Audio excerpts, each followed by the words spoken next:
In the 5th year of my engagement to Victoria, she secretly held a wedding with a college student. When I arrived, they were passionately kissing amidst the cheers of the crowd. Victoria saw me, and with a smile on her red lips said, "He wanted a wedding. Don't worry, we didn't get a marriage certificate." I turned around and left calmly without saying a word. She thought I was sulking until a socialite from the city posted our marriage certificate online. Victoria, ignoring the pouring rain, banged on my door. I opened it with a satisfied smile and said, "Don't worry, we haven't had our wedding yet." Vivian, wearing a black camisole, came down from upstairs and snuggled into my arms, pouting. "So do I not have a status?" At the lively wedding scene, the guests cheered for the newlyweds to kiss. The college student in a suit looked shy, while Victoria wrapped her arms around his neck, deepening the kiss bit by bit. I stared blankly at the two passionately kissing on stage. Victoria's sister Charlotte turned and saw me, exclaiming in panic, "Brother-in-law, why are you here?" The next second, the previously lively atmosphere fell silent. I walked towards Victoria. The groom looked at me helplessly. Victoria, without a trace of embarrassment, explained, "Ethan insisted on marrying me. Don't worry, we didn't get a marriage certificate. The position of husband is still yours." Victoria and I grew up together and got engaged after graduation under the arrangement of our families. She was known for her playful nature and was rumored to flirt with various men, causing me to lose face. I looked at her calmly, took out a square brocade box from my bag and said, "This is the ring your family gave me when we got engaged. I'm returning it to you." Victoria took it and played with it, smiling mockingly. "So you're playing the ring-returning game to break up with me?" I didn't miss the disbelief in her eyes. "Victoria, from today on our engagement is null and void. From now on we go our separate ways." Victoria's face changed instantly. "Sincere, say that again." Her sister Charlotte, seeing things getting out of hand, quickly stepped in. "Brother-in-law, calm down. This wedding doesn't count. Victoria was just playing. The one she'll truly marry is definitely you." I turned around and left calmly without saying a word. Charlotte hurriedly tried to persuade Victoria. "Victoria, you should go after him." Victoria confidently said, "What's there to chase? This isn't the first time something like this has happened. He'll come back obediently in a few days. But you've never made such a big fuss before. No man can accept his beloved marrying someone else. I suggest you go and check on him." Victoria glanced outside, her beautiful eyes narrowing slightly.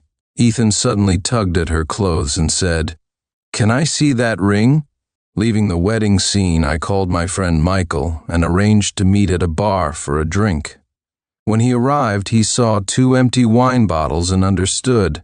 "What's wrong? Did you have another fight with Victoria? Did she find a celebrity or a college student this time?" Hearing that name felt like a needle piercing my heart. "She got married today." After hearing the whole story, Michael grabbed a wine bottle, ready to smash it over that woman's head. "You should have dumped her long ago. I've added you to a group with the best women in our circle. Take your time to look through it. I'm going to the restroom."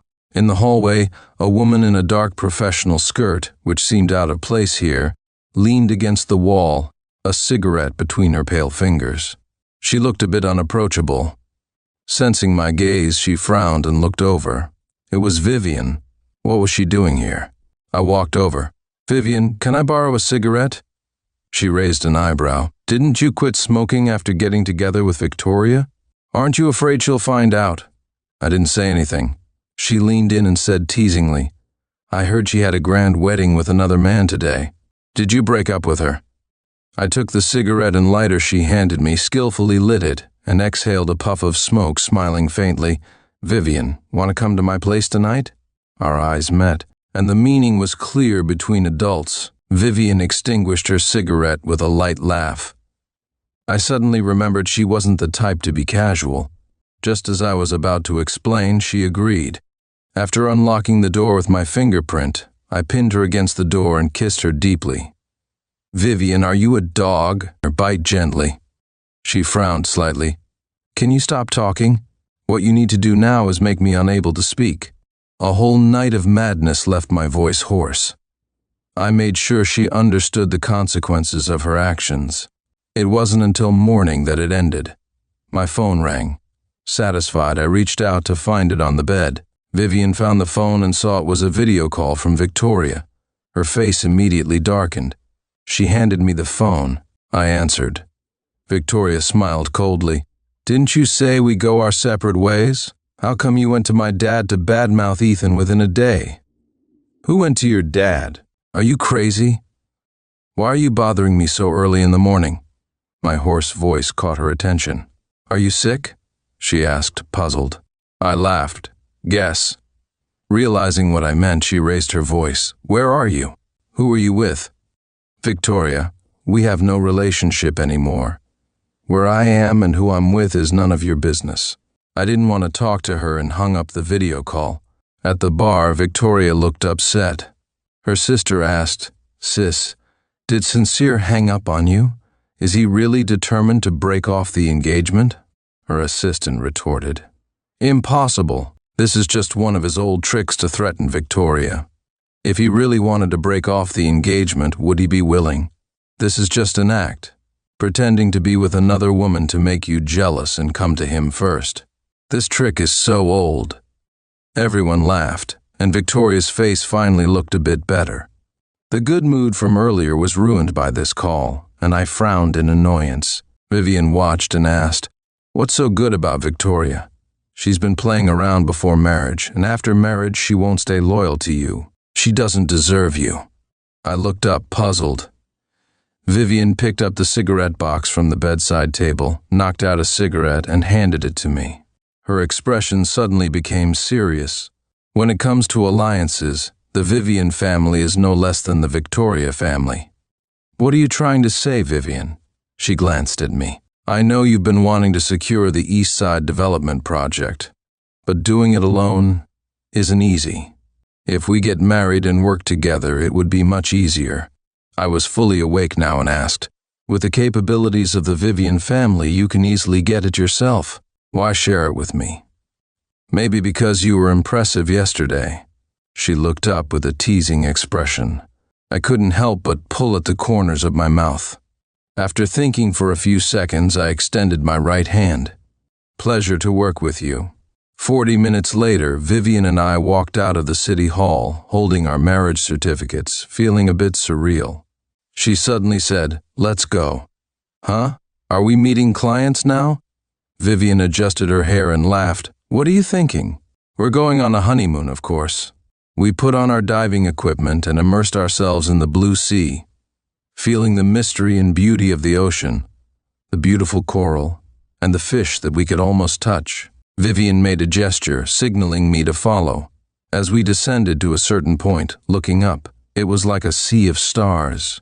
When we got back on the shore, the staff told me my phone had been ringing non-stop. I opened my phone and dozens of messages popped up. "Mr. Sin, I'm the manager of DK Suit Shop. When do you have time to come in for a fitting?" "Mr. Sin, I'm the wedding planner. What kind of flowers do you like? We need to arrange for their delivery." "Mr. Sin, Miss Victoria ordered a diamond ring from our store. When can you come in to try it on? If the size is off, we can adjust it." Suit, flowers, ring. The more I read, the more tightly I frowned. My phone number had been leaked. Just then, the phone rang again. I glanced at the screen and saw it was a call from Victoria. She started with a questioning tone. "Where did you go? I've called you so many times and you didn't answer. The company said you took a month off." "Where I go is none of your business. Don't forget, we've broken up." Victoria didn't mind, and even laughed. "Isn't it because you broke up with me after I had a wedding with Ethan? I'll have one with you too. You should have received the messages and calls, right? See what kind of suit and venue you like." I was speechless. "Are you crazy?" Although I couldn't see her expression, I could imagine Victoria's face when she heard this. "Sin, you broke up with me because of a wedding. Now I'm agreeing to have one with you. What more do you want? Haven't you had enough of the cold shoulder? I'm telling you, this is your only chance. If you don't want to get married, then forget about it for life.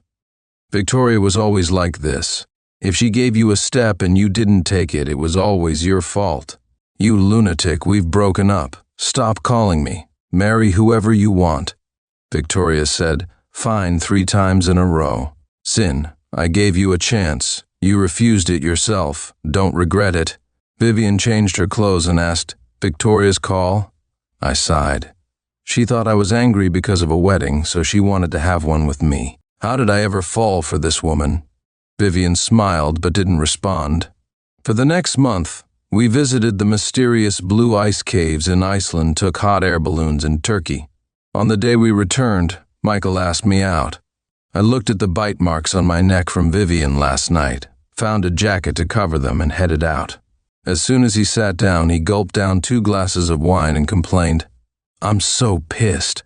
Victoria's crazy. She rented all the electronic billboards in the city, had top-tier celebrities record birthday wishes for that Ethan guy, and they're going to play them on loop for a month. Did she ever consider your feelings? I held my wine glass and spoke calmly. I'm married. Michael didn't believe it at first until he saw the marriage certificate. Vivian, how did you manage to get her? Victoria doesn't compare to her at all. I really want to see her face when she finds out you married Vivian. His anger faded. We should celebrate. Tonight I'm buying. Michael couldn't hold his liquor. After a few bottles, he was already woozy. I put down my glass and said, Stay put. I'm going to get you some sobering tea. In the hallway, I ran into Charlotte. She eagerly approached. Brother-in-law, you're finally here. Victoria and the others are in private room 6. I responded coldly. Victoria and I have no relationship anymore. Just call me by my name. Enjoy yourselves. Charlotte, thinking I was still upset, tried to comfort me. What Victoria did was indeed over the line. Give her a chance to apologize in person. We're in room 6. See there, okay? To get to room 3, I had to pass by room 6. Hearing familiar voices, I stood at the door and peeked through the crack. Victoria was lazily leaning on the sofa, while Ethan was diligently pouring drinks. Charlotte said to her, Sis, I just saw brother-in-law at the door. I told you he still cares about you. Who would have thought Sin could hold out this long without contacting you? The assistant immediately chimed in. It's only been a month. He must have heard about Victoria celebrating another man's birthday and couldn't take it, so he came. Victoria's face was cold. Who invited him? We've broken up. It's about time. This is the first time Sin hasn't contacted you for so long. Be careful, this could get out of hand. Yeah, Victoria, I think you should get rid of this guy before Sin gets angry again, Charlotte said, glancing at the timid Ethan beside her. He lowered his head and spoke softly. Victoria, today is my birthday. I took off my jacket and pushed the door open. Everyone's eyes turned to me. The marks on my neck were too obvious, even in the dim light of the bar. Victoria stood up abruptly, squinting her eyes. What's that on your neck? Thinking of how Vivian deliberately left marks on me last night, I smirked and said slowly, Hickeys? Victoria picked up a wine glass from the table and smashed it on the ground, her anger evident. Who did this? Sin. Did you really go out and find another woman behind my back? Who did it has nothing to do with you, Victoria. A proper ex should be as good as dead. She sneered. Sin, if I contact you again, I'll be a dog. Michael, drinking his sobering tea, asked, Why did you take so long? I almost went out to find you. I replied, Had to deal with something. Otherwise, there would always be flies buzzing around, which is quite annoying. Let's go. We've both had drinks, so let's call a driver. Not long after, the college student who married Victoria graduated and entered the entertainment industry. After gaining some success, he hired trolls to comment on the official account of the Sin Group. Victoria is really different with Ethan, willing to hold a wedding for him. I advise someone to let go gracefully and stop clinging to the title of Victoria's fiancée. The one who isn't loved is the third wheel. Can you die for Victoria and Ethan's happiness? My assistant showed me the tablet. Mr. Sin, should we delete the comments guiding public opinion? I instructed. Dig up dirt on Ethan and give it to the paparazzi. Then inform the media companies working with Sin Group not to give him any resources. Yes, Mr. Sin, I'll get right on it. What if Victoria tries to intervene? Ignore her, just do what I told you. An hour later, Ethan's comment section was flooded. You're a third wheel. It's bad enough to sneak around, but how dare you openly provoke the original partner? I was Ethan's classmate. He seemed honest on the surface, but he bullied me at school, relying on his family's wealth. I have many scars on my arms from him burning me. I was Ethan's stand-in. In the crew, except for scenes where he had to show his face, I did all the other shots. The most despicable person is Victoria. She changes boyfriends every few days. Such a woman should have died long ago. Meanwhile, in Victoria's office, Victoria, your little boyfriend's phone is ringing off the hook. He's getting roasted by netizens. Sin is still the same. He retaliates against everyone except you. Victoria didn't answer Charlotte's question. She asked, Has Sin called any of you in the past few days? The group exchanged glances. No. You're deliberately boosting Ethan to provoke Sin. I think your plan has backfired. The rumors about you and Ethan are everywhere. Has Sin called you even once? Victoria, if you really want to be with Sin, just swallow your pride and call him. There's no harm in it. If someone else gets to him first, then let him be. If he wants to break up, so be it. I don't need him as a boyfriend. That night I received a message from Michael. By the way, I forgot to mention that night. There's a rumor in the circle that Vivian likes women. That can't be true, right? I couldn't help but laugh at the message. Before I could reply, a shadow fell over me. Do I like women? I looked up and met Vivian's puzzled gaze. I was speechless. Let's test it tonight and see if I like men or women. Before I knew it, Vivian had pulled me onto the bed. Maybe it was the alcohol, but Vivian looked especially attractive tonight. At the height of passion, she bit my shoulder. Outside, the rain poured, and inside, the atmosphere was steamy. The phone on the bedside table rang tirelessly. After one round, Vivian picked it up and glanced at it. It's Victoria. Should I answer? I shook my head. Sin, she's like a leech clinging to you. It makes me uncomfortable. Then you answer it. I don't know if it was my imagination, but I saw a look of triumph in her eyes. As soon as the call connected, Victoria's drunken voice came through. Sin, I'm drunk. Come pick me up. I've been acting crazy these past few days, and you haven't come to check on me. Vivian scoffed. It's me. The other end was silent for a few seconds, then Victoria gritted her teeth. Vivian, you shameless homewrecker, we're legally married. What are you doing calling my husband in the middle of the night? Impossible. She suddenly lowered her voice. Sin, come pick me up, please. Let's not fight anymore. I took the phone. Victoria, I've made it very clear. You're just my ex. Vivian hugged me, kissed my face, and I hung up the phone without giving Victoria a chance to speak. At the bar, Victoria remained in the same position after hanging up. Her assistants and followers tried to console her. I think Sin is really done this time. Honestly, you can't blame him. You've been too wild these past few years. Sneaking around is one thing, but you always make a big scene. If I were Sin, I would have dumped you long ago. Breaking up is fine. You don't even like Sin. Victoria didn't say anything, picked up her car keys and left. Her followers chased after her. You can't drive after drinking. She's gone. She's probably going to find Sin. Vivian is there too. Are they going to fight? Sin, I wanted to post on social media. At this moment, Vivian was completely different from her usual self, incredibly seductive. I nodded instinctively. Within a minute of posting, many people in the circle congratulated her. Congratulations on finally getting what you wanted. Does Sin know you've been pining for him all these years? Wow, this person looks familiar. Isn't he Victoria's fiancé? What's going on? Vivian replied to a few messages and happily went to take a shower. Hearing the urgent knocking downstairs, I already guessed who it was.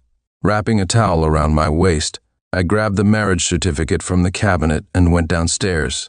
Opening the door with a satisfied smile, I found Victoria soaked by the rain. Sin, I won't mess around anymore. Can we reconcile? At that moment, I didn't think much of it.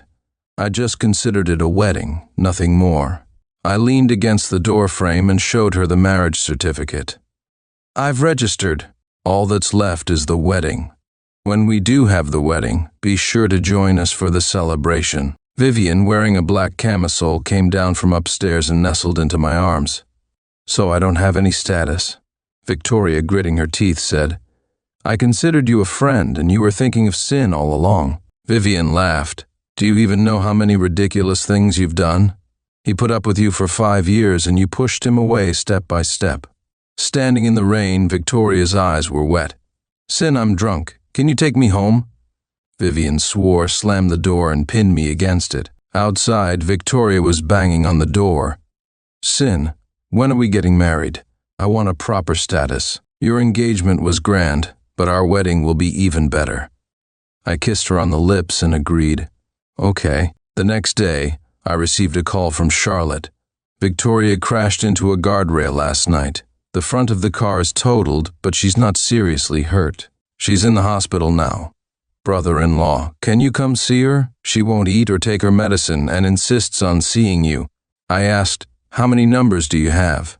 She was puzzled. Just this one. I hung up and blocked the number. Victoria didn't call her parents or her current boyfriend when she got into trouble, but came to me, her married ex-fiancé. Charlotte showed her the black screen of her phone. Victoria, Sin really doesn't want you. He's blocked my number now too. Staring at the chat window with her dark eyes, Victoria said nothing. Later, she left the hospital when no one was around. One day, I returned to the apartment to get some documents and saw Victoria sitting by the flower bed downstairs, still in her hospital gown. Seeing me, she walked over cautiously and called out, Sin. I pressed my tired brow. What do you want? Perhaps due to illness, she looked weak. Vivian did it on purpose. She's been eyeing you for a long time. She wanted us to break up so she could swoop in. Do you remember how angry you were when someone put a love letter in your backpack in school? That person was Vivian. What? Vivian was so cold and aloof in school. People only dared to talk about her behind her back, and no one dared to ask for her contact. The love letter in my bag was from Vivian? She was jealous of our engagement and framed me on purpose. So you're saying she forced you to date Ethan and hold a wedding? Victoria lowered her head, not answering. Sin, I got soaked in the rain last night and have a fever. Can I come up for a glass of water? No, I'm married. I took out my phone and called her father. Mr. Richard, Victoria's here. Can you come get her? When he arrived, he slapped her in anger. Why are you embarrassing yourself here? Look at the things you've done. I can't face Sin's parents anymore. Get out of here. Mr. Richard, I have several important meetings later. I'll leave now. Go ahead.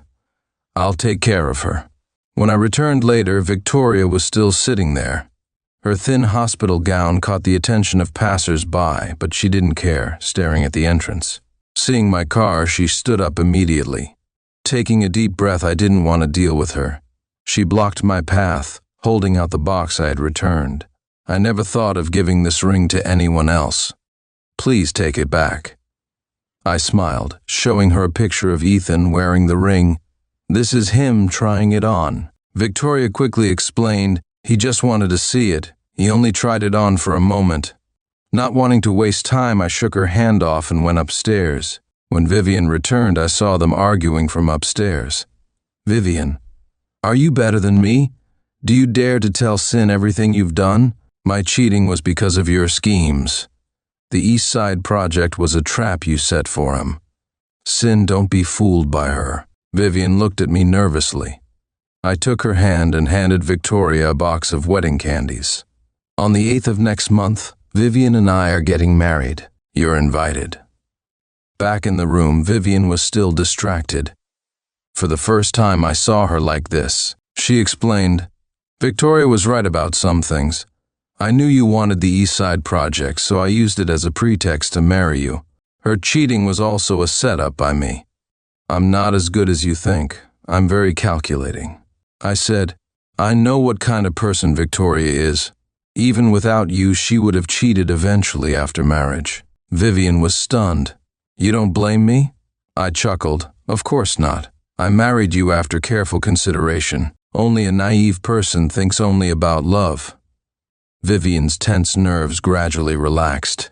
The East Side project started smoothly, and our wedding preparations were underway. That day, as I was debating whether to use all chocolates or a mix of various candies for the wedding favors, a notification popped up on my phone. Your friend is live streaming. Curious, I clicked in. There was Victoria, kneeling on the ground in a sorry state, her pants torn at the knees. With each step she took, she said, "I'm sorry, Sin. I remembered when we first started dating, she said if she ever cheated, she'd kneel her way up Mount Snowdon." Seeing her in such a frenzied state, I paused for a moment, then quickly gave her a thumbs up on the stream. After all, it's not often you get to see the president of the Victoria Group in such a sorry state. The viewers were abuzz. Too little, too late. What's the point of this act now? Wasn't she changing boyfriends every few days? She was all over Ethan just recently, and now she remembers her fiancé? Sin's new wife is way prettier than Victoria. Long legs, slim waist. Watching the woman in the video, I thought, if she really kneels her way up Mount Snowdon, it'll take at least a day and a night. Most importantly, it's so humiliating. She kept chanting, "I'm sorry, Sin," like a madwoman. Just then, Charlotte called. "Sin, although Victoria wronged you, she's still running a fever and hasn't recovered. Can you pity her and give her a call?" I mocked. "If you have time to call me, why not gather some people to knock her out and take her back to the hospital?" Victoria kept kneeling, oblivious to the stares and ignoring everyone's calls and advice. Charlotte and the others couldn't do anything but watch her. Victoria only reached the summit the next evening and fainted from exhaustion, requiring an emergency helicopter rescue. When I received a call from Mr. Richard, I was with my dad finalizing wedding details. "Sin, I really don't have the face to ask you, but Victoria just wants to see you. Nothing we say works." My dad gestured for the phone. "Richard, my son is getting married now. It's not convenient for him to see your daughter. How about this? I'll send my daughter-in-law over. They know each other and are good friends. It might work." Mr. Richard sighed. "If Vivian goes, it might stimulate her even more. Let's not." My dad quickly said, "It won't. They say fight poison with poison. It's settled. I'll send Vivian over." At the hospital, I waited outside the ward. When Victoria saw Vivian, her eyes were filled with hatred. "Vivian, I didn't expect to be outsmarted by you. From the beginning, I walked right into your trap and couldn't get out." Vivian retorted, "You couldn't control yourself. Who can you blame? Without your scheming, Sin and I wouldn't be together." I took a walk and didn't hear the rest of their conversation. In the following days, Victoria didn't appear in front of me again, but I did see Ethan a few times. "Sin, can I talk to you?" he said quietly, his fingers twisting together.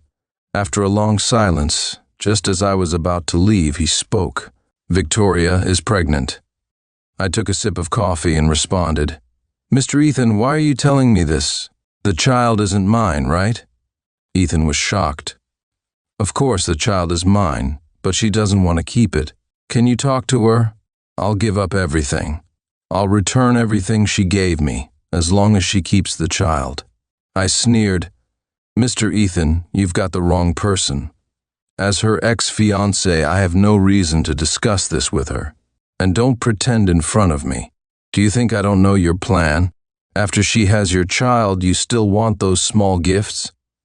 Ethan suddenly knelt. "But her heart is all for you. Without you, she might keep the child. Her friends say I'm the exception. Only I can make her marry me, right? She even gave me a red string bracelet, saying she wants to be bound to me for life." Victoria's exceptions were too many. Many people had received her exceptions. I mocked. "Mr. Ethan, if I remember correctly, many people have received her red string bracelets." Ethan couldn't believe it. "Impossible. You're lying. Everyone says I was with her the longest. You must be lying." "Did Victoria promise that the bracelet was only for you?" Ethan opened his mouth but couldn't refute. "See, she didn't even bother to convince you. Ethan tried to say more, but I interrupted. Mr. Ethan, I hope you don't appear in front of me again or come to my company because we really aren't close. Assistant, show him out. On the wedding day, the weather was beautiful. Friends from the circle attended. Congratulations, I thought you'd marry Victoria. Michael quickly interrupted. It's Sin's wedding day. Stop talking nonsense. Vivian is way better than Victoria. Michael had always disliked Victoria and didn't want her name mentioned at such an occasion. Sorry. Look at my big mouth. I smiled. It's all right. Go sit down. The wedding is about to start. The wedding venue was decorated in a traditional style, grand and solemn. The wedding dress was specially made, embroidered with golden phoenixes. She wore a phoenix coronet, with golden tassels hanging on both sides. The ceremony was majestic and dignified. After the ceremony, Vivian changed into her toast dress. Charlotte handed me a string of prayer beads from Victoria. Victoria regrets deeply. If she could do it over, she would cherish you. Charlotte kept talking, not noticing Vivian's upset face. I smiled and escorted Charlotte out, refusing the beads. Don't do anything inauspicious on my wedding day. As she left, I saw Victoria looking from afar. Seeing that I didn't accept her beads, her eyes were filled with loss. She left with her sister in pain. From then on, I never saw Victoria and her sister again. After a busy day, I went home to find Vivian lying on the bed. As I undressed her, the bathroom filled with steam and our eyes met. Pulling her close, I covered her in kisses before she could react.